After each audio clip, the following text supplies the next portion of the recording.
আমি চাইবো ফলতা শান্তিতে থাকুক, সুস্থ থাকুক, ভালো থাকুক এবং ফলতায় আরো বেশি বেশি উন্নয়ন হোক।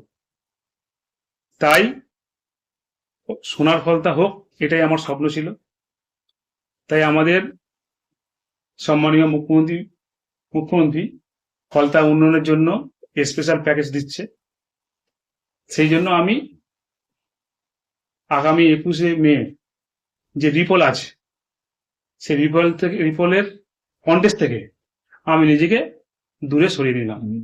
আমি কন্টেস্ট থেকে নিজেকে দূরে সরিয়ে নিলাম ফলতার উন্নয়নের স্বার্থে। এর আগেও আমরা অনেক প্রশ্ন করে উত্তর দিয়েছি। আজকে আমি যেটা আমার বলার ছিল সেটাই বললাম। আমি এই কন্টেস্ট থেকে নিজেকে দূরে সরিয়ে নিলাম ফলতার মানুষের স্বার্থে, ফলতার উন্নয়নের স্বার্থে, ফলতার শান্তি রক্ষার স্বার্থে, ফলতার মানুষের স্বার্থে, উন্নয়নের স্বার্থে, শান্তির স্বার্থে, সুস্থতার স্বার্থে, সোনার ফলতা গড়ার স্বার্থে আমি 21শে মে ইলেকশন থেকে নিজেকে কন্টেস্টে সরিয়ে। মানুষ যদি সাধারণ মানুষ করে, তারা যেটা ভালো বুঝেন সেটা বলছেন। আমার এখানে কিছু বলার কিছু নেই।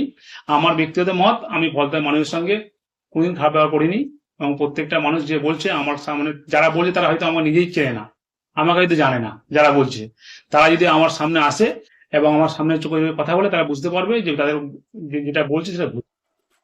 ফলো করুন সংবাদ প্রতিদিন ডিজিটাল।